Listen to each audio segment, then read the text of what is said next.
Alléluia. Amen. Vivre selon l'esprit. Très important.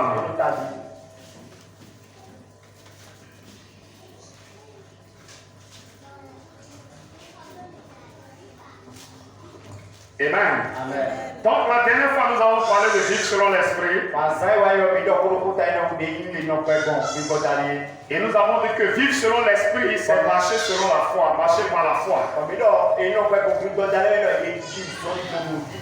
Et vivre selon l'esprit, c'est encore voir l'invisible. Au lieu de voir tes problèmes, voir ce que Dieu a dit qui n'est pas encore réalisé dans ta vie.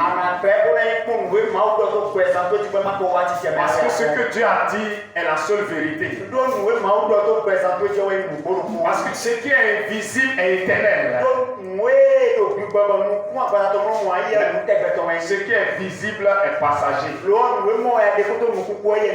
Donc marcher selon l'esprit, c'est voir l'invisible.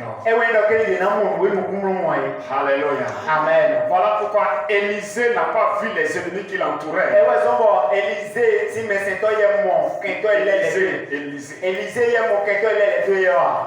Il a vu ceux qui étaient avec lui, qui l'entouraient. C'est vrai qu'il ne les voyait pas avec ses yeux physiques. Il savait qu'ils étaient là. Parce que Dieu le lui a dit. Et il a accepté ça. Donc il ne marchait pas parce qu'il voyait, mais ce que Dieu avait dit. Alléluia. Amen. Donc voir l'invisible, c'est marcher selon ce que Dieu a dit.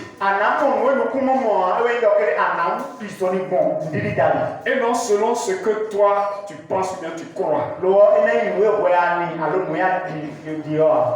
Alléluia. Amen. Donc marcher selon l'esprit, c'est trouver son plaisir dans la parole de Dieu. Alléluia. Amen. La Bible déclare heureux celui qui ne marche pas selon le conseil des méchants,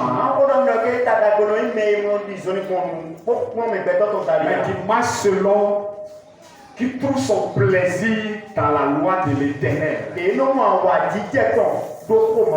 qui la médite 8 jours. Il ne médite pas ses problèmes 8 jours. Amen. Amen. Ces problèmes ne sont pas un souci pour lui. Ce qui se passe n'est pas un souci pour lui. Ce qui est important pour lui, c'est la parole de Dieu. C'est la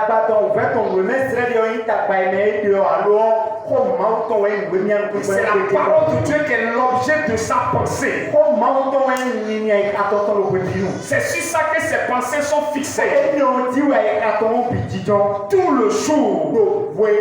Alléluia. Amen. Donc vivre selon l'esprit, c'est fixer sa pensée sur la parole de Dieu. Toute ta pensée est fixée sur la parole de Dieu. Alléluia. Amen. Ce matin, nous allons voir comment vivre selon l'esprit. Comment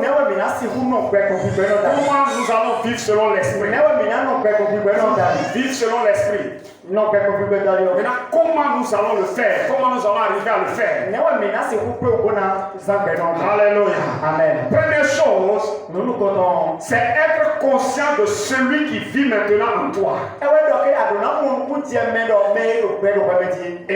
Amen. Tu dois savoir qui vit en toi. Ou bien savoir qui es-tu, ta nouvelle identité.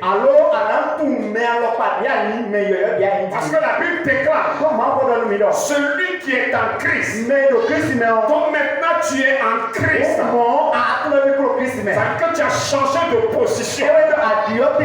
Tu es maintenant en Christ. Et la Bible déclare Dieu nous a délivrés du royaume des ténèbres il nous a transportés dans son royaume. Ça veut dire que maintenant que tu es en Christ, tu as changé de position. Tu as changé de place.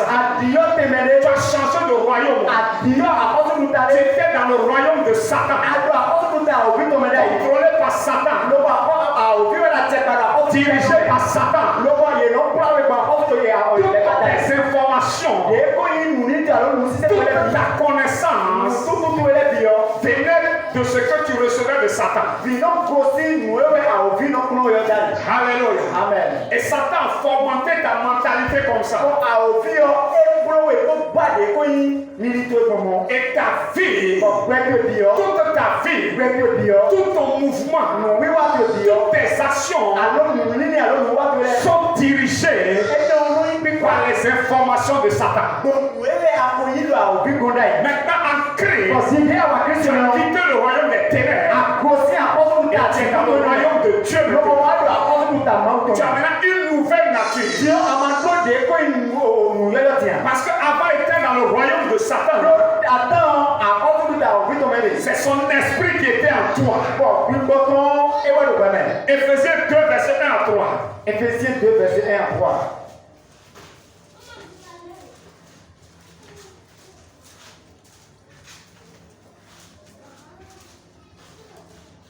Éphésiens 2, verset 1 à 3.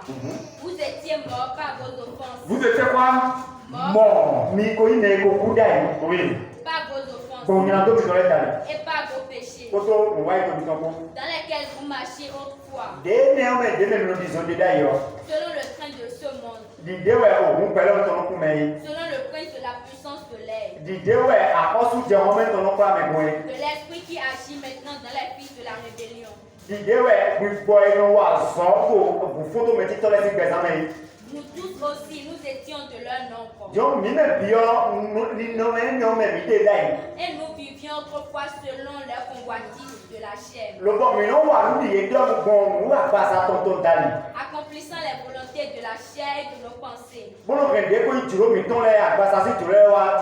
Et nous étions par nature des enfants de colère. Des enfants de colère. Amen. Alléluia. Il dit, nous tous, nous étions de leur nombre. Nous étions de leur nombre. Quel nombre? Les enfants de la rébellion. Les enfants désobéissants. En qui régnait l'esprit de rébellion, l'esprit de Satan, dirigé selon le prince de ce monde. Alléluia. Amen. Donc quand on n'était pas en Christ, on était animé de l'esprit de Satan. Nous étions ses enfants. Celui qui n'a pas accepté Christ est enfant de Satan. Alléluia. Quand on dit ça aux gens, ça leur fait mal, mais c'est la vérité. Celui qui a accepté